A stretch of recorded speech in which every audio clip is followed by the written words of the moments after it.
Hola, soc Sònia Ros, membre de Stop Mare Mortum.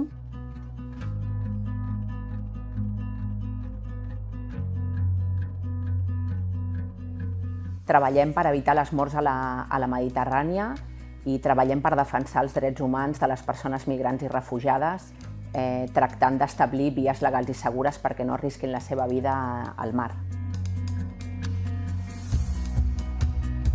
Mi chiamo Pietro Bartolo. Fino all'anno scorso facevo il medico a Lampedusa, è arrivato il fenomeno della migrazione nel 91 e da quel momento non ho mai smesso di occuparmi di queste persone, anche se qualcuno spesso mi accusa di essere un buonista. Beh, non si tratta di buonismo, si tratta semplicemente di rispetto dei diritti umani, pensando che stiamo parlando di persone.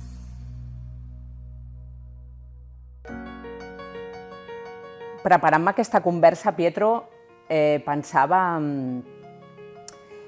quina és la situació que tenim ara mateix, no? A Canàries, a Frontera Sud, a illes gregues, a Itàlia, al mar pròpiament dit, no? A la Mediterrània.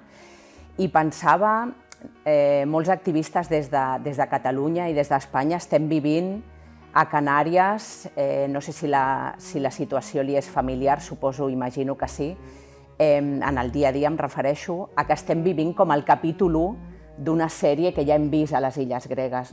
Ja hem vist què implica l'arribada de persones independentment del nombre, de si podem dir que és una arribada alta o massiva o no, què implica aquesta arribada i què implica que les institucions i els estats d'acollida els abandonin en condicions, els imposin una restricció geogràfica, no els deixin sortir, no hi hagin unes condicions d'acollida dignes des del punt de vista d'alimentació, d'aigua, d'higiene, d'accés a sanitat, de mil qüestions.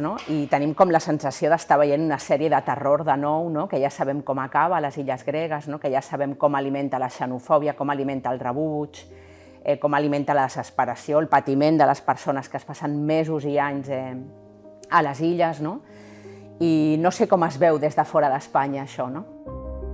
Devo dire che questa situazione che si sta verificando oggi in Spagna, già da qualche tempo, devo dire, una situazione che sta ricalcando un po' quello che è successo nelle isole greche, quello che è successo anche, devo dire, nella mia isola qualche tempo fa, anche se oggi la questione accoglienza a Lampedusa è un po' migliorata, devo dire. Quello che sta succedendo in Spagna penso che è qualcosa che sta ricalcando un po' quella che sta succedendo nelle isole greche, cioè a dire queste persone vengono, quelle che riescono, quello che riescono ad arrivare, ovviamente quelli che riescono a superare quel mare, quelle rotte così pericolose. Sappiamo quali sono queste rotte, la rotta del Mediterraneo orientale, la rotta anche dell'Atlantico di cui se ne parla poco, quello che è la rotta che serve per arrivare verso le isole Canarie, che è una delle rotte più pericolose, dove molti di loro ovviamente trovano la morte, devo dire, come l'hanno trovata nel Mediterraneo centrale, a Lampedusa. Voi sapete che nel mare di Lampedusa in tutti questi anni abbiamo assistito a numerosi naufragi, sono morte tantissime persone e io ho dovuto fare delle cose che non avrei mai voluto fare da medico. Io sono per la vita, oltretutto sono un ginecologo, un ostetrico, quindi occuparmi anche dei cadaveri mi è sembrato qualcosa che non mi è mai piaciuto, però ho dovuto fare perché era importante, perché era giusto farlo. E in quel mare, in quel mio mare, dico mio mare perché per me il mare è tutto, per me il mare è la vita, per me è sostentamento. Io sono diventato medico grazie al mare. La mia famiglia è pescatori, io stesso ero un pescatore e quindi vorrei che quel mare, ma anche l'Atlantico, ma anche l'Egeo, tornassero ad essere un mare di vita e non un mare mortum, e non un mare di morte. No, stop al mare mortum, stop, non è più possibile. Non è più possibile accettare una situazione del genere. E poi quelli che arrivano finalmente pensano di essere arrivati in quell'Europa dove c'è tanta gente buona, gente che può accoglierli, che gli può dare un futuro, che gli può dare un avvenire, invece ecco che vengono trattati non come i numeri, ma peggio ancora, vengono reclusi in dei campi di concentramento, in dei centri dove sono privi di tutto, dell'assistenza, privi di acqua, di luce, privi di istruzione, di scuola, privi di tutto quello che sarebbe necessario, ma ancor peggio, privi del fatto che spesso non vengono più considerati degli esseri umani, non vengono più considerati esseri umani. Questa è una cosa gravissima di cui grande responsabilità ovviamente è da attribuire all'Europa, e quando parlo di Europa parlo degli Stati membri. Em feia pensar en això que deia de som persones, no? Que nosaltres treballem molt amb la idea que som persones i no són números, però què vol dir, no? Que som persones? Perquè pot semblar per nosaltres és com un plantejament molt evident, no? De quin és el tracte que es mereixen, de que estem parlant de tu a tu, de que estem parlant entre iguals, no? Però alhora, com que hi ha aquest frame, aquest marc d'alteritat de l'altre, no? Estem nosaltres i està l'altre que arriba, no? Llavors aquest altre nosaltres com el rebem, ens hem de posar d'acord amb què li oferim, no? Quins drets té, sinó des d'un punt de partida molt en aquest sentit com d'assistència, però amb una connotació negativa, no? Com de donar el que et sobra, no? De veure, es veu molt en la crisi que estem patint ara, no? Si amb crisi de Covid també hem d'acollir, no? Com si fos una cosa que hem de triar quan la fem i quan no, quan respectem els drets i quan no, no? I em feia pensar algo que a nosaltres ens amoïna molt com a des del punt de vista dels drets dels refugiats, que és com anem assumint un nivell de violència cada cop major, no? Jo recordo quan va començar la crisi a les illes gregues cap al 2015, quan va començar a haver-hi una arribada molt important, no? Aquell pic de quasi 1 milió de persones, jo crec que els mitjans de comunicació, quan tots veiem famílies baixar de les barques, no? Hi havia una societat que rebutjava la idea de que les famílies anessin mullades, que dormissin a la platja, famílies que fugien de la guerra, persones en diferents situacions, no? I hi havia hem fet com un recorregut en 5 anys d'espantar-nos, diguéssim, enrabiar-nos de veure famílies mullades. Ara mateix veiem famílies que van en barques que són disparades al mar, per guàrdies costeres, quan no per Frontex. Hem vist fa més d'un any que es parla de com Grècia expulsa, ja no només a través de la frontera greco-turca, amb devolucions en calent massives, sinó al propi mar. Els activistes que anem a illes gregues fa molt temps, d'abans del Covid, que ens expliquen famílies. Jo estava a un centre d'atenció, em van pujar en autobús, em van pujar a una barca i em van tirar al mar, amb tendes de campanya inflables. Les primeres que ho explicàvem quan intentàvem denunciar-ho a les autoritats o als mitjans de comunicació ens deien que les famílies mentien per demostrar que les havien expulsat, i ara s'ha demostrat que no mentien, no? Hi ha investigacions periodístiques que ho demostren. Llavors, com hem assumit aquest nivell de violència cap a les persones, no? I jo em pregunto, i tinc ganes de veure com vius des de dintre d'una institució, perquè jo crec que això s'ha fet amb l'aplaudiment de les institucions europees. Aquesta assumpció de violència que alguns estats membres estan practicant a les seves fronteres, com Grècia i Itàlia, com ho fa Espanya a frontera sud, ara a Canàries, però ho porta fent a Ceuta i Melilla durant moltíssims anys, no? Jo crec que s'ha fet també perquè hi ha aquest beneplácito d'Europa, més enllà de la institució concreta, de que s'ha de fer d'escut, i que no importa quin preu paguin les persones que intenten arribar per ser aquest escut. Llavors, com vius aquesta doble dimensió?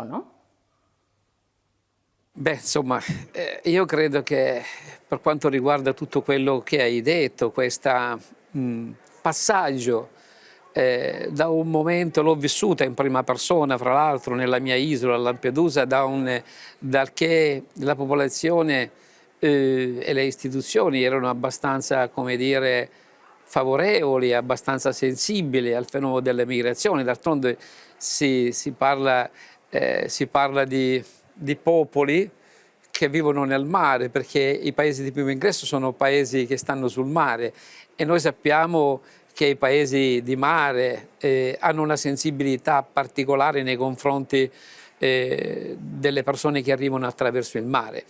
Però man mano poi le cose sono cambiate, ma questa è la grande responsabilità e come dire, è da parte dell'Europa, ma è anche da parte di alcuni degli Stati membri, ma è responsabilità anche da parte di istituzioni o uomini politici che purtroppo hanno cavalcato l'onda del fenomeno della migrazione, traendone dei benefici elettorali, giocando sulla pelle della povera gente e attraverso una narrazione da criminali, devo dire, una narrazione completamente basata su delle bugie, quindi è stata fatta una narrazione contro queste persone, facendole apparire come dei mostri, come degli alieni, facendole apparire come degli invasori, degli untori, quindi ogni giorno buttando fango su queste persone, parlando alla pancia della gente, dicendo tante bugie, per esempio quello di dire che ci invadono, quello che ci portano le malattie, quelle che ci vengono a togliere il lavoro, quelle a cui diamo 35 euro al giorno, per dirne tante. Di conseguenza tutto questo ha portato a un rifiuto, a creare un clima di odio, di rancore e poi la gente ovviamente reagisce nel modo sbagliato con atti di xenofobia, di razzismo, come hai detto tu, ma è normale, ma questa è grande responsabilità. Una politica che è basata proprio sull'odio e di questo ne ha grande responsabilità anche l'Europa che è nata da un sogno di pace su dei valori e dei principi come quello della solidarietà, come quello della equa distribuzione delle responsabilità e la solidarietà. Era nata su questo l'Europa, oggi invece l'Europa sta cercando di creare una fortezza, ha creato una fortezza, sta cercando di esternalizzare le frontiere, scaricando tutto su quei paesi che devono sorbirsi questo carico e di conseguenza spesso vengono abbandonati, vengono lasciati a se stessi e di conseguenza poi subentra questo clima di disagio, questo clima di insofferenza, di disagio sociale verso queste persone. La sensació que tenim com a societat civil és que sempre que ha anat a Europa a demanar ajuda ha sigut per anar a consolidar les seves polítiques de mort i no de vida. És a dir, quan hi ha arribades més importants a Ceuta i Melilla o a les Illes Canàries, no va a demanar fons per tenir una acollida digna, per no haver de restringir l'accés i deixar-los a illes, perquè pugui haver la distribució a l'Espanya continental, no? a la península, sinó ha anat a demanar ajuda per poder finançar països tercers perquè retinguessin la sortida de migrants amb els acords amb el Marroc, per reforçar la frontera, per externalitzar la violència policial, que no la podíem veure en territori espanyol perquè estaven veient unes devolucions en calent que estaven portant-se als tribunals i que algunes s'estaven perdent. I per nosaltres és molt incomprensible com aquests països que tenen l'oportunitat, que com deies tenen unes poblacions, unes societats receptores, que en principi tenen una voluntat d'acollida, un instint humà d'acollir a l'altre quan arriba, això crec que ho hem vist a totes les poblacions marítimes on hem estat. Al final, si no hi ha recursos, si no hi ha polítiques per fer acollida digna, aquesta població local es torna en contra, perquè al final ens posen en un escenari de lluita pels recursos, de lluita pels serveis socials. Llavors, en aquest sentit, sento que els partits d'esquerra de tots els països receptors ens han deixat orfes moltes vegades de programes de resposta davant d'aquestes polítiques de mort. Ma non solo non siete stati ascoltati, ma addirittura venite criminalizzati. Criminalizzati addirittura. Pensa, in Italia sono state fatte delle leggi, dei decreti sicurezza chiamate, che condannano le ONG, tutte quelle persone che vanno a salvare un'altra persona, persone che sono in mezzo al mare. Io dico che salvare le persone non può diventare un reato, non deve essere un reato. Salvare le persone è un obbligo, non è una facoltà. Questo è sancito dagli accordi internazionali, è sancito dalle Costituzioni. Salvare le persone è un obbligo.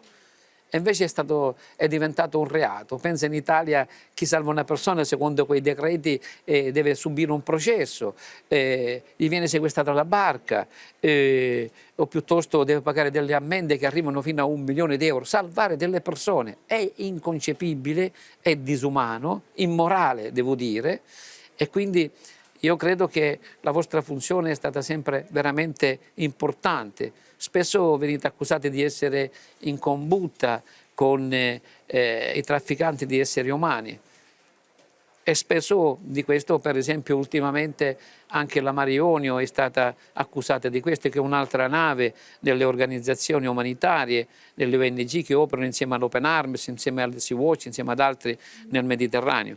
Questo non è assolutamente accettabile. Io credo che invece cosa che abbiamo chiesto, che addirittura è necessario che l'Europa metta in campo una missione di salvataggio e soccorso in mare, quella che avevo già chiesto io, purtroppo che non è passata in plenaria. Avevo chiesto, dopo 5 mesi di lavoro, insieme ai miei colleghi della Commissione Libia, abbiamo chiesto di istituire una missione umanitaria, una missione per la ricerca e soccorso in mare, e purtroppo con mio grande dispiacere questa proposta, questa dossier, questa con risoluzione non è passata per solo i 2 voti, però ci stiamo tornando e quindi per fortuna in questo nuovo patto si comincia a parlare di una missione europea e spero che si faccia quanto prima.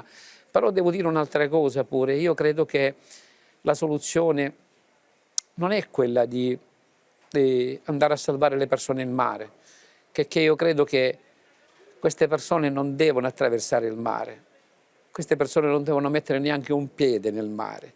E io sono certo che le ONG che operano in questo tempo, in questo senso, sarebbero contente di non essere là ad assistere a tutti quei naufragi, a salvare, perché quelle persone devono arrivare attraverso i canali regolari, attraverso una gestione regolare del fenomeno della migrazione, togliere queste persone dalle mani dei trafficanti di esseri umani, perché più noi alziamo l'asticella, più noi contrastiamo il fenomeno della migrazione e più i trafficanti di esseri umani si ingrassano. Tu parlaves d'aquesta primera arribada al mar, no? I jo crec que això s'exemplifica molt bé amb les polítiques d'acollida que es donen en un primer moment, en aquestes primeres 72 hores, no? I això ho lligo també amb el que deies del pacte, no? Que és a qualsevol persona se li passaria pel cap que si tu vens d'un naufragi, quan arribis a terra, el que et trobis siguin metges, siguin psicòlegs, siguin condicions d'acollida on puguis descansar, on puguis canviar-te roba mullada, on puguis dutxar-te, on puguis trucar a la teva família per dir-li que estàs viva. I en canvi el que es troben és controls d'identificació per part de la policia, el que es troben és incomunicació amb les seves famílies, perquè moltes vegades han perdut el telèfon mòbil i si no l'han perdut moltes vegades se'ls hi requisa. El que es troben és una identificació per veure si és justificable, si es pot fer una devolució ràpida o si és justificable que demanin asil. I aquí entra la categoria de les persones, no? També, de demostrar aquesta escala de polítiques de mort, no? On es col·loca el migrant en un lloc i el refugiat en un altre, no? Com una competició de drets, no? Perquè jo crec que per part dels polítics, especialment dels partits que estan en contra de que hi hagi una política que respecti els drets humans en matèria de migració i asil, però no fugen d'una guerra, no fugen d'una persecució, venen a buscar feina, com si voler tenir una vida digna per tu i per la teva família fos un delicte, fos una categoria menor que et fa perdre drets, diguéssim. Hi ha una organització que treballa grega que té un lema que a mi m'agrada molt, que és protegeix el refugiat, dona la benvinguda al migrant, que és una manera per mi de contestar aquesta categorització que es fa de les persones. Fixa't que has dit una cosa que per mi forma part de... dues coses separades que per mi formen part d'una mateixa cosa, que és, parlaves d'on es fa la política i on està la solució, apuntaves, que és en les institucions, en el cor des d'on sorgeix la política europea de migració i asil, i parlaves també de responsabilitat, que vas sentir-te responsable. quan veies, no? M'ha sonat molt això de no passar els caps de setmana en família, no? Em sento molt identificada amb què vol dir no passar els caps de setmana en família, no? Perquè té molt a veure amb quina responsabilitat tenim com a societat civil davant d'aquesta atrocitat, no? Davant d'aquesta violència extrema, davant d'aquest patiment que veiem al nostre costat, no? I em pregunto, nosaltres com a Stop Mare Mortum, una de les coses per les que batallem molt és pel fet de dir la societat civil també fa política quan pren moltes decisions i quan pren moltes posicions, no? Abans parlaves de que segurament les organitzacions no volem sortir al mar, no? Nosaltres no només no volem sortir al mar, sinó que nosaltres treballem des de la lògica, des del paradigma de les vies legals i segures. La gent es tira al mar, la gent utilitza màfies, la gent entra en xarxes d'explotació sexual, la gent ven els seus òrgans, la gent es separa de les seves famílies perquè no té una alternativa, perquè no hi ha vies legals i segures per arribar a Europa, bé sigui com a migrant econòmic, bé sigui com a sol·licitant d'asil, bé sigui com sigui. Llavors, nosaltres creiem que fem política com a societat civil quan tractem de no només sensibilitzar, sinó fer propostes, fer incidència política amb què són vies legals i segures. Jo crec que per mi responsabilitat de la societat civil i política van molt de la mà. Jo crec que podem fer política de moltes maneres. És com un pas natural el que tu vas fer, al final és part d'un recorregut, no són per mi dues coses separades. Certamente la società civile ha un'importanza straordinaria perché insieme dobbiamo lavorare, noi come parlamentari, io mi sono assunto questa responsabilità, sono il vicepresidente della Commissione Libe, Libertà Civili, Affari Interni, quindi immigrazione e mi sto battendo per tutto questo, d'altronde sono venuto qua per questo e quindi ho bisogno anche del vostro aiuto. L'aiuto è molto importante della società civile che deve fare sentire la sua voce e se ci mettiamo insieme sicuramente insieme possiamo cambiare le cose, ne sono convinto, ce la faremo perché io penso che, come dire, l'umanità deve venire fuori e deve vincere questo sistema di rifiuto, di contrasto verso queste persone. Quindi io vi chiedo anche aiuto a voi che già fate tanto e sicuramente insieme invece possiamo cambiare le cose. Bueno, sens dubte continuarem lluitant cadascú des del seu lloc perquè les persones que fugin arribin a una vida digna. Gràcies per aquesta conversa. Ha sigut un plaer, Pietro. Moltes gràcies. Grazie e stop Mare Mortum. Stop.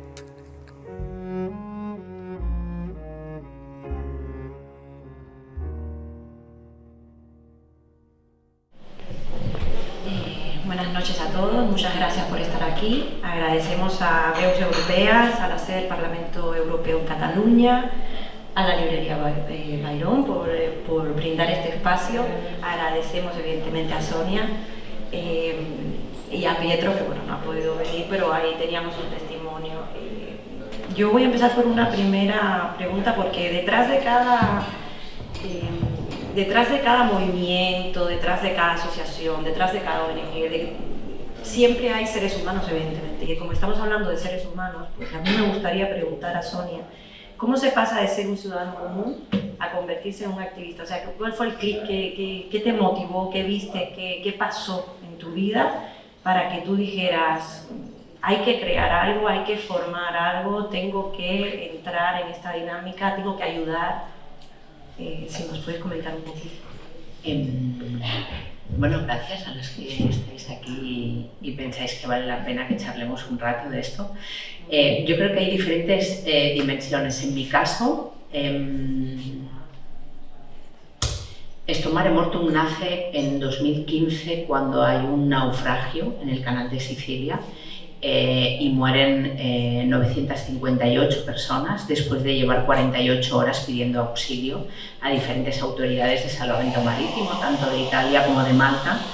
Y en un partido de ping-pong en el que hay un médico sirio que es el que habla inglés a bordo y tiene batería y saldo en el teléfono y va llamando a las diferentes autoridades, le van diciendo llame en 2 horas, hay un cambio de turno, llame a Malta, llame a Italia, le he dicho que llame aquí, acaban muriendo, ¿no?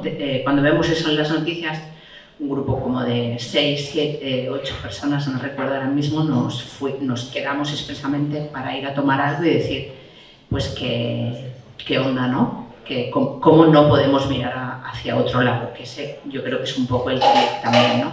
Es verdad que yo por perfil me dedico a la comunicación, hago documental social, de hecho a lo que dedico mi vida, a lo que paga mi alquiler.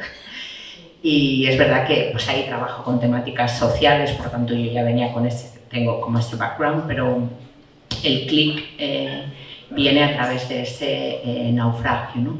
Entonces aquello que se podría haber diluido rápidamente, una vez haces una acción de denuncia, se permanece, yo creo, porque hago el clic de ser consciente de cuál es el nivel de violencia en frontera, que era algo que no era conocido para mí. Siempre es interesante saber lo que las personas tienen detrás, ¿no?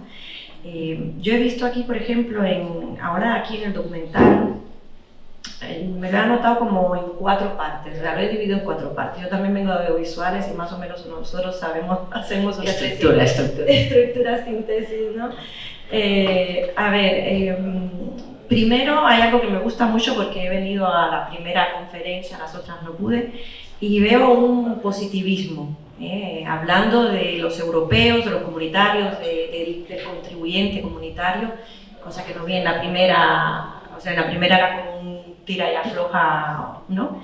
Y aquí veo un positivismo, o sea, has comentado, tú vienes, me imagino que de una zona también de costa, bueno, aquí estamos todos en costa, pero bueno, podrías venir de Lleida, pero no, vienes de una zona de costa, con lo cual has comentado pues de esta necesidad que tiene la gente de la costa, ¿no? Y también lo ha dicho Pietro Bartolo, de acoger, de saber lo que es el mar cuando el mar está realmente bravío y de ayudar, ¿no? Y esto es algo que me gusta, porque siempre vemos toda esta parte más negativa, bueno, siempre hay que tener las dos. Yo creo que la gente no es blanco y negro, la gente es un sinfín de colores. ¿Qué tú piensas de esto? Acabo de coger un libro en la biblioteca para mi hijo que tiene 7 años, que se llama Existe el bien y el mal, ¿no? Que es tan difícil y es tan pobre que tratemos de clasificarnos, ¿no? Y Pietro lo decía cuando dice, nos acusan de buenistas, ¿no? Es que yo creo que una lucha verdadera por tratar de transformar y de hacer avances socialmente viene precisamente por discutir los márgenes, por discutir los grises, ¿no? Porque muy poca gente hay que no esté de acuerdo en cuál es la base. El tema es cómo, o sea, ni siquiera los votantes de ultraderecha, cuando están en contra de que entre absolutamente ninguna persona, y lo que le mueve no es desearle el mal al otro, ¿no? Es un mecanismo muchísimo más complejo. Ojalá fuera tan sencillo como identificar eso, ¿no? Entonces, sí, yo creo, en los 8 años que llevo con el tema de fronteras, islas griegas, rutas, sobre todo Ceuta y Melilla y costa marroquí, la gran mayoría de personas quieren, su primer instinto es el de solidaridad y acogida. El tema está, como explicaba en el vídeo también Pietro, ¿no? Que hay un relato que nos empuja hacia tenernos que posicionar. ¿Estamos a favor o estamos en contra? Y en esa presión hacia el posicionamiento, donde hay relatos y discursos simplificados, pues hay personas que votan se posicionan por ese relato antimigratorio, ¿no? Pero creo que es un tema de relato, de simplificación, porque lo que yo veo allá donde voy son personas que ayudan a las personas que están sufriendo, que están en esa ruta migratoria, ¿no? Entonces sí soy positiva con eso. Lo que pasa, en lo que no soy nada positiva, ligándolo con lo que decías de Europa, es en la deriva de hacia dónde está yendo el respeto, el cumplimiento, diría, ¿no? De las obligaciones en materia de derechos humanos por parte de las instituciones europeas. No soy muy optimista, no sé si desarrollarlo mucho, no quiero marcar el tono de la conversación. Esa era mi segunda síntesis. Okay. O sea, Es una denuncia sí. En este corto tiempo, ¿no? Al sistema europeo, pero más bien a la política del sistema europeo. Haces una denuncia, ¿no? Total. Os tengo que confesar que viendo el vídeo decía, wow, cuántas cosas han pasado en 2 años. O sea, esa escalada de violencia contra las personas en frontera, ojalá nos hubiéramos quedado en Canarias. O sea, ojalá lo más bestia, si me permitiese la palabra, que hubiéramos visto hubiera sido la llegada a Canarias, ¿no? El salto, la entrada de 10.000 menores en Ceuta, con las casi 8.000 devoluciones en caliente que se hicieron de menores, y la masacre que vimos en Melilla el 24J, donde no sabemos ni siquiera cuánta gente murió, porque yo siempre digo que los números no son importantes, menos cuando invisibilizan la vida de personas, claro, ¿no? O sea, hay veces que sí son importantes, ¿no? Hace, diría que 5 semanas, vimos unas imágenes de las fuerzas de seguridad griegas discutiendo con las fuerzas de seguridad turcas quién había dado la orden de desnudar a 190 personas, entre ellas casi 30 niños y niñas, que les capturaron en el cruce en Ebros, en Turquía. Entonces, mientras esperaban ser identificados, tuvieron la idea de desnudarles al completo, ponerles una brida en las manos y esperar a que llegaran la policía turca para hacer la devolución. Eso no lo habíamos visto en 2020, habíamos visto que sí que se les quitaba la ropa a algunos chicos, no la ropa interior. ¿Por qué entro en este detalle? Porque la escalada es imparable. Y realmente lo que hemos visto en estos 2 últimos años, pues no había hecho el recuento, y hoy viendo el vídeo he dicho, wow. Entonces en eso no soy nada optimista, tengo que confesar. Y lo ato con un tema que para mí es muy importante en materia de activismo, que salía al final del vídeo, ¿no? Con cuál es el rol de la sociedad civil en la creación de políticas, ¿no? Si somos actores pasivos o activos en la política, ¿no? En la política migratoria y de asilo. Porque bueno, tenemos ahora mismo en negociación el Pacto Europeo de Migraciones y Asilo. Es una biblia de terror en la que se plantean cuestiones como que los mayores de edad en frontera, la edad de corte cuando las personas son de origen extranjero sea de 12 años, porque pues se podrán bajar los estándares de cumplimiento. Las no ficciones jurídicas, como que tú hayas llegado a Europa pero no se pueda considerar que has entrado a Europa. O sea, digo de terror en el sentido de que es ciencia ficción pura y dura para lograr andamiar el incumplimiento de los derechos humanos, ¿no? Entonces me parece que, aunque es verdad que hay un equilibrio de fuerzas difícil a nivel europeo, y creo que en algunas cuestiones se trata de un ejercicio muy difícil de lograr esos consensos y esos equilibrios, creo que claramente el grupo de las personas que hacen bandera del incumplimiento de los derechos humanos, Grupo Visegrado, etc., está ganando el relato, y creo que eso es algo que debería encender las alertas de las ciudadanas y de los ciudadanos que sí defendemos una Europa de valores, ¿no? Porque claramente estamos perdiendo la batalla. Interesante. Bueno, era otra parte que te ponía yo aquí. ¿Qué respuesta has tenido? Porque Tú córtame. No, yo no te corto, ¿qué va? No lo haría. Esta denuncia, o sea, esto que nos estás explicando aquí a nosotros, que para mí es una denuncia de tu parte, me imagino que también lo has hecho a políticos europeos, o sea, has llevado la denuncia a Parlamento. ¿Qué respuestas has obtenido?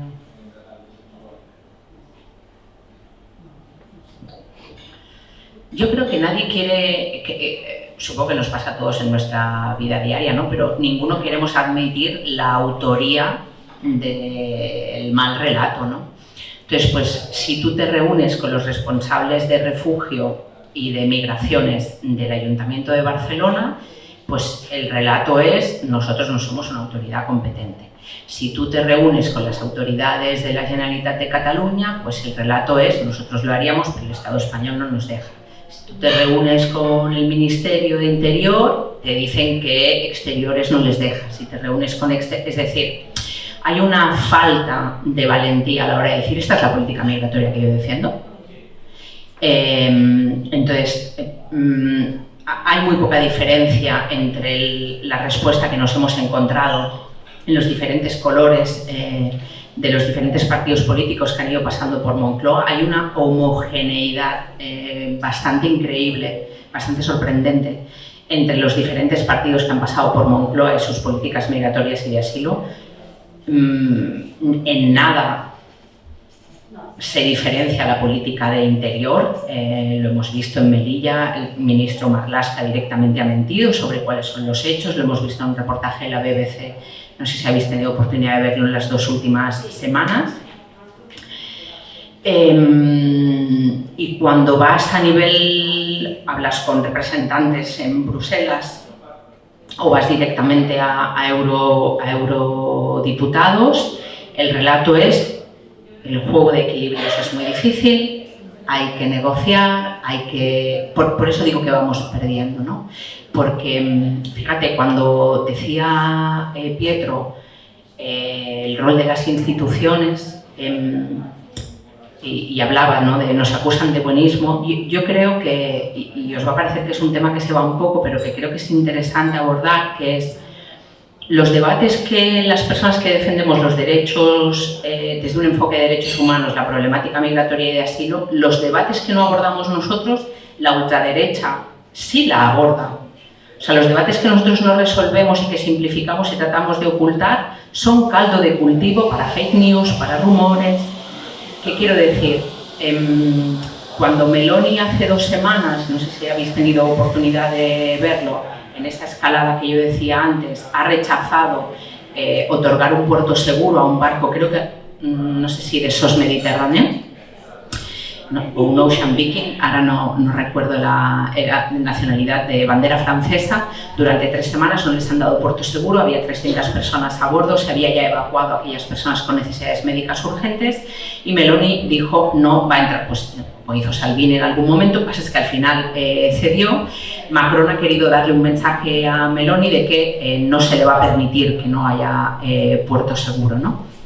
Fijaros, Meloni, ¿qué decía en su comunicado? Nosotros ya hemos acogido a 90.000 personas en lo que va de año. Entonces, esa insolidaridad que nos puede parecer, ¿no?, que hay, ¿qué nos está diciendo en segundo lugar también? Que no hay solidaridad por parte de los Estados miembros con los países de recepción, como son Grecia, Italia y Turquía, ¿no?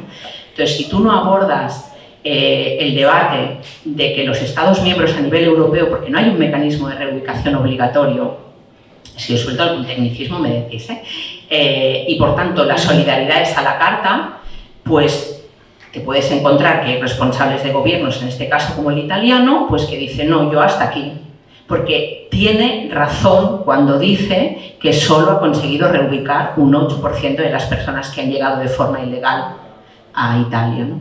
Entonces, es que es complejo realmente, ¿no? Pero, bueno, no me quiero adelantar a ninguna otra cosa. No te adelantas, no. Tú adelántate, así voy yo a la otra y paso por alto. Cuando escuchaba a Pietro Bartolo, aquí igual ahora me adelanto yo, que me cortas, daba algunas soluciones. Una de las soluciones que daba era que el salvamento se hiciera como estructura de la Unión Europea, o sea, tener una estructura de flota, o bueno, no sé cómo lo podrían realizar, para que esto no se hiciera a través de ONGs, ni de particulares, ni de... Entonces, esto ¿tú cómo lo ves? Bueno, es una de las soluciones que dio... Ese debería ser el rol de Frontex. Es decir, de hecho, sí, es que es así de sencillo, vamos, se puede desarrollar más, pero es que yo creo que hay muchas cuestiones que tienen mucho sentido que sean una estructura europea. Creo que el caso del salvamento marítimo es claro. No podemos tener comunado la vigilancia exterior en frontera y no tener mancomunada la asistencia humanitaria o el salvamento marítimo en frontera. Es que no tiene ningún tipo de sentido, porque entonces ahí es donde entran las desigualdades entre Estados miembros y donde dejas el cumplimiento de los derechos humanos al color político del gobierno de turno de ese Estado miembro, en el caso de los estados de los países de recepción aún más. Y entonces se generan esas desigualdades que son caldo de cultivo de esa competencia por los servicios públicos, de esos relatos, de esos frames que se generan por parte de algunos responsables políticos y de algunos medios de comunicación sobre que la entrada de personas reduce los estándares sociales del país, ¿no? Entonces, si tú tienes unificado, yo siempre pienso, y en ese sentido soy muy europeísta, es decir, yo siempre pienso que todo lo que lleve a forzar, a ampliar la protección, a extender los valores a más Estados miembros, es positivo para toda la ciudadanía europea, ¿no? Entonces, sí, yo y nosotros desde STOP y creo que la gran mayoría de personas que he conocido en defensa de los derechos de las personas migrantes y refugiadas están a favor de una operación, de una estructura, de un mecanismo de salvamento marítimo europeo. Pero como muy bien decía Pietro, el tema está en que no crucen el mar, porque cruzar el mar es un problema, iba a decir una palabra que no toca, entonces el problema de la política migratoria y de asilo es que es reactiva, está basada en una securización que hacemos con las personas que han entrado de forma ilegal, y es cómo facilitamos de forma legal y segura que las personas es que te lo mires por donde te lo mires, es beneficioso, porque si tú te quedas en el puro relato economicista, Europa necesita, desde un punto de vista demográfico, desde un punto de vista de mercado laboral, personas de origen extranjero que vengan a trabajar, a ocupar millones de puestos de trabajo, y digo millones, lo hemos visto en Brexit, lo vemos en muchas situaciones, lo vemos en Alemania. Si te lo quieres mirar desde ese punto del relato economicista, es necesario que haya contratación en origen segura, es necesario que la gente sepa a dónde viene, qué va a hacer, cuánto le van a pagar. Lo vemos con las trabajadoras en la recogida de fruta y verdura en Lleida, por supuesto, pero especialmente en Andalucía. La gente que va a pedir asilo, o sea, me voy al máximo de la escala, ¿no? La gente que está bajo los supuestos de protección internacional. O sea, en todo el fenómeno migratorio es necesaria una política activa de vías legales y seguras, porque hablamos del mar, pero la gente que entra vía aeropuerto, ¿tú cómo compras un pasaporte falso? Pues endeudando a toda tu familia. Pues entrando en... ¿Qué pasa con la gente que no tiene dinero? Pues que tiene que tirar de órganos. Y no estoy exagerando, o sea, he conocido muchísimos adolescentes, muchísimos padres de familia alrededor de los 20 años, de jóvenes, perdón, no de adolescentes, que han vendido un órgano para poder llegar a Europa para luego traerse a su familia, ¿no? Entonces yo creo que todos esos mecanismos de vías legales y seguras, corredores humanitarios, visados humanitarios, reubicación, reasentamiento de personas que están en países en tránsito, en campamentos de ACNUR. O sea, hay todo un abanico a explorar de formas de proteger a las personas para evitar la violencia del tránsito, para evitar lo que tanto dicen que quieren evitar, que son las mafias. Las mafias tienen negocio porque no hay alternativa, yo lo decía en el vídeo. Yo no he conocido nunca jamás una persona que dijera, yo es que en vez de hacer cola en la embajada preferí pagarle a la mafia. La gente no es idiota. La gente no tiene alternativa. Entonces, yo creo que sí, que eso que tú me preguntabas en Frontex es ampliable a mucha. La política migratoria y de asilo solo puede ser europea, porque los motivos, los factores de expulsión de fuera de Europa son compartidos por la mayoría de Estados miembros. Lo que pasa es que luego cada uno tiene su casuística geográfica, su coyuntura geopolítica también y llama más a unos movimientos en determinados momentos. Pues es evidente que cuando hay un conflicto en Siria no van a entrar por frontera sur, van a entrar por Grecia, Italia y Malta, ¿no? Pero son coyunturas temporales muy concretas, ¿no? Pero es un problema claramente europeo. Sí, bueno, ahí entraríamos un poquito en conflicto de soberanías también, que yo creo que... Sin duda, sin duda. te quería hacer una pregunta, yo creo que se me fue el salto al cielo en lo que estabas hablando, después me acordaré, porque estabas diciendo tantas cosas, estaba prestando mucha atención y se me fue. Sí, ya sé. Esto que has dicho, por ejemplo, de salvar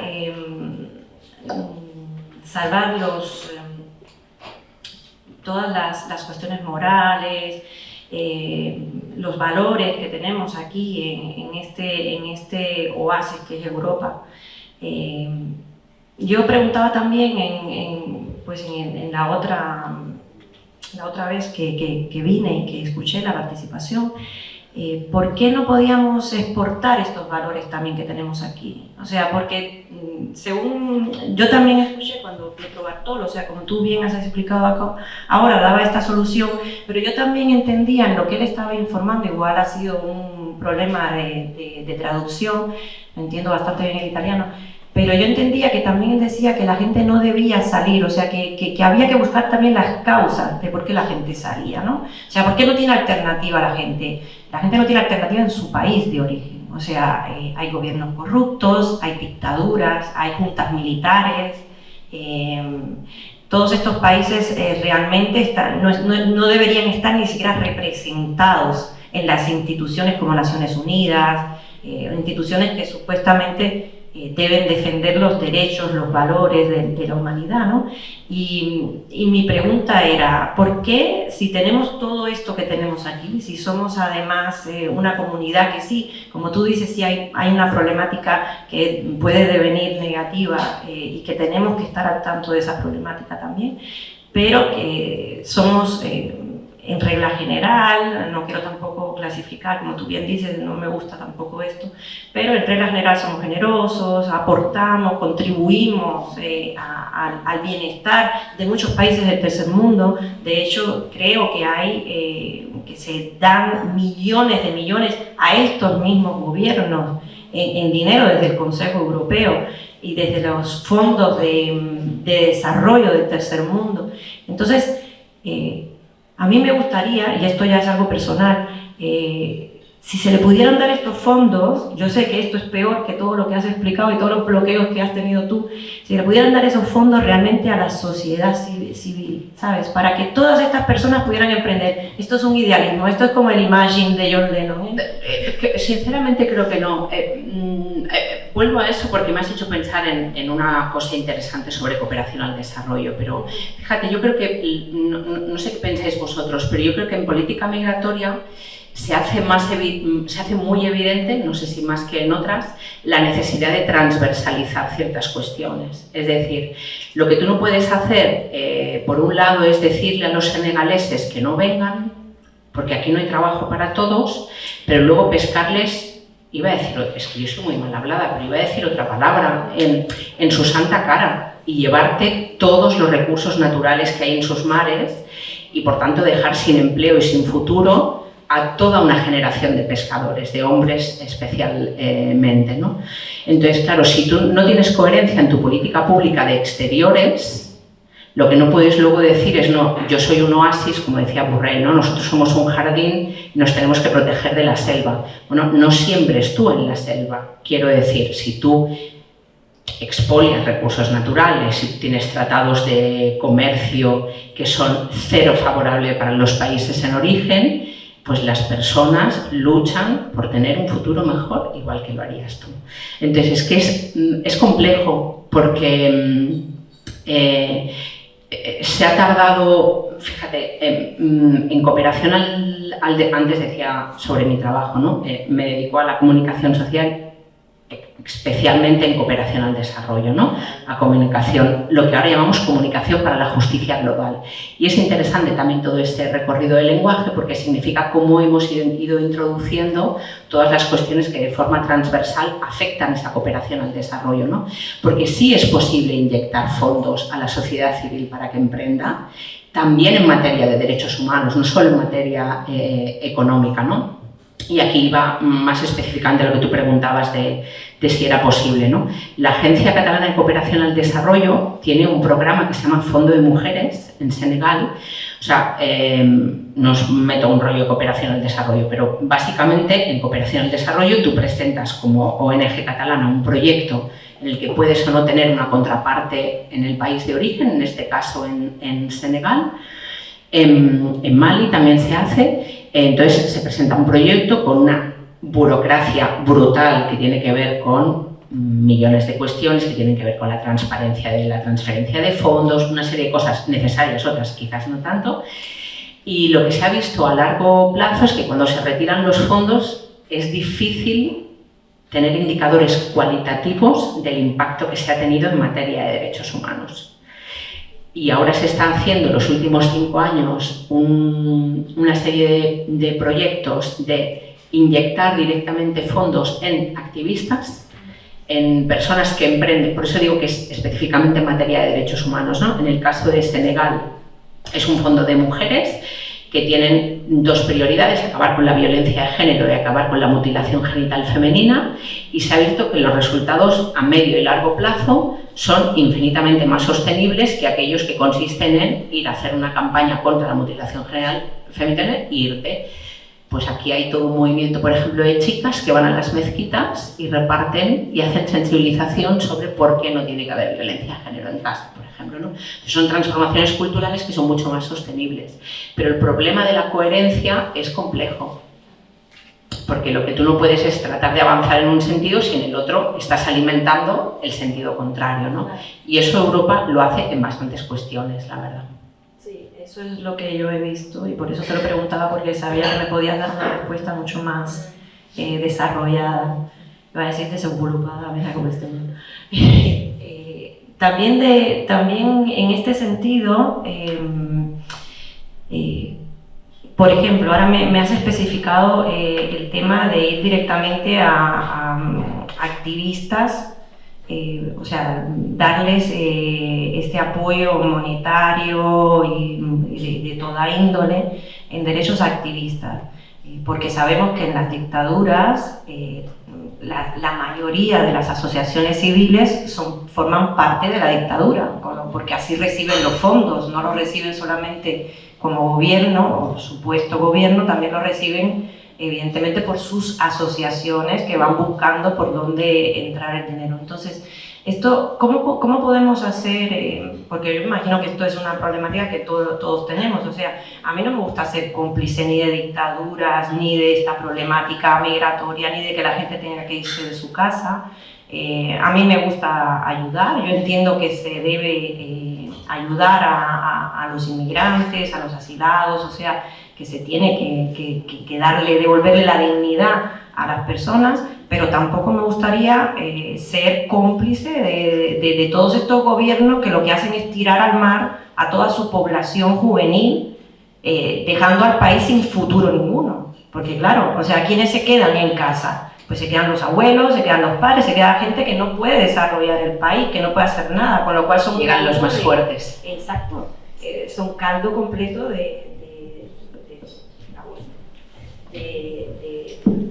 no, ahora volvió, no sé, son caldo completo de injusticia, porque se han ido los que podían defenderlos.